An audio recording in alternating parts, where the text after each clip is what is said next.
উত্তর তথা রংপুরের এক জ্বলন্ত প্রত্নতত্ত্বের নাম এই তাজহাট জমিদার বাড়ি।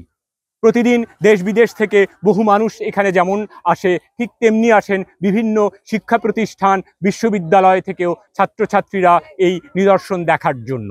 এখান থেকে রাজস্ব আয় করেনও সরকার অনেক টাকার।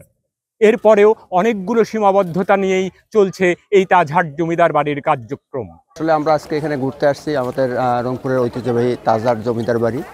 এসে আমরা আসলে একটু হতাশই যে এখানে দেখতেছি আমাদের কিছু বিল্ডিংয়ে ফাটল ধরছে, কিছু জায়গায় দরজা নাই, জানলা নাই, আবার কিছু বটগাছ এখানে সৃষ্টি হয়ে গেছে, যেটা ঝুঁকিপূর্ণ হিসাবে একটু লক্ষ্য করা যাচ্ছে।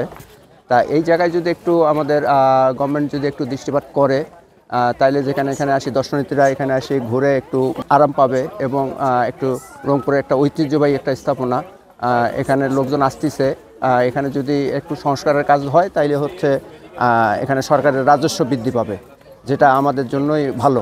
যে এখানে আসে আমার খুব ভালো লাগছে। এখানে মূলত অনেক প্রত্ন নিদর্শন রয়েছে, যেখানে মূলত জ্ঞান অর্জনের অনেক স্কোপ রয়েছে এবং এখানে মূলত শিশুদের বিনোদনের জন্য একটি শিশু পার্ক রয়েছে। তবে এই শিশু পার্কটা যদি আরেকটু উন্নত করা যেত তবে অফকোর্স এখানে আরও পপুলেশন হতো, আরও অনেকে ঘুরতে আসতো।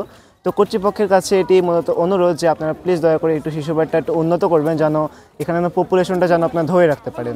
আজকে আমি হাজী মোহাম্মদ দানেশ থেকে আসছি, প্রায় অনেকটা দূর, হাজী মোহাম্মদ দানেশ থেকে রংপুর। এখানে আসে প্রত্নতাত্ত্বিক নিদর্শনটা দেখতে পাচ্ছি। হ্যাঁ, আমার খুব ভালো লাগতেছে, খুব সুন্দর।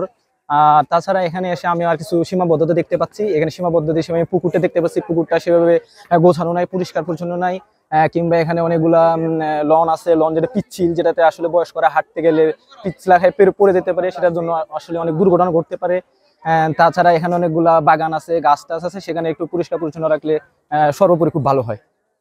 রংপুরে এই প্রত্নতান্ত্রিক স্থানে আমি আসে দেখলাম যে জায়গাটা অসাধারণ আছে, কিন্তু এর পাশাপাশি কিছু সমস্যা আছে।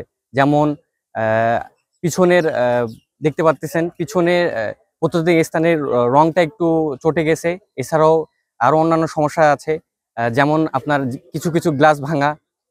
এর ফলে বাইরে থেকে যারা বেড়াইতে আসে তারা এসে একটু হতাশ মনে করেন।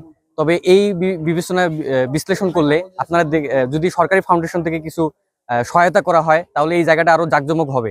এর ফলে বাইরে থেকে যারা ঘুরতে আসবেন তারা দেখে উপকৃত হবেন। এটা আমাদের বাংলাদেশের জাতীয় সম্পদ। আমরা এই বিল্ডিংয়ে দেখতে আসছি, আমাকে খুবই ভালো লাগছে এবং বিল্ডিংয়ে দেখলাম বিল্ডিংয়ে গাছ জমছে এবং ছাদে পানি পড়তেছে। এটা যদি সরকার দৃষ্টি দেয় এবং সংস্কার করে তবে ভালো হতো। আমি একজন শিক্ষার্থী। তাজহাটে এই জমিদার বাড়িতে বেড়াতে এসে অত্যন্ত ভালো লাগলো, অত্যন্ত সুন্দর পরিবেশ। কিন্তু এখানে একটি জিনিস আমাদের অত্যন্ত খারাপ লাগলো।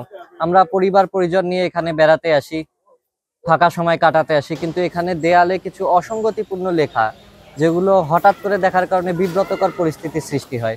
অর্থাৎ একটা ঐতিহাসিক স্থাপনা যেখানে সবাই বিভিন্ন ধরনের ঐতিহাসিক সংরক্ষিত বস্তু দেখতে আসে, সেখানে এ ধরনের অপ্রীতিকর পরিস্থিতিতে পড়তে হলে ব্যাপারটা খুবই দুঃখজনক। আসলে কর্তৃপক্ষ যদি এই ঐতিহাসিক স্থাপনাটা সংরক্ষণে এ সকল অপ্রীতিকর বা আজে বাজে লেখা যদি সরানোয় কিংবা সংস্কারে উদ্যোগ গ্রহণ করে, আমি মনে করি এটি অত্যন্ত উপকারী হবে।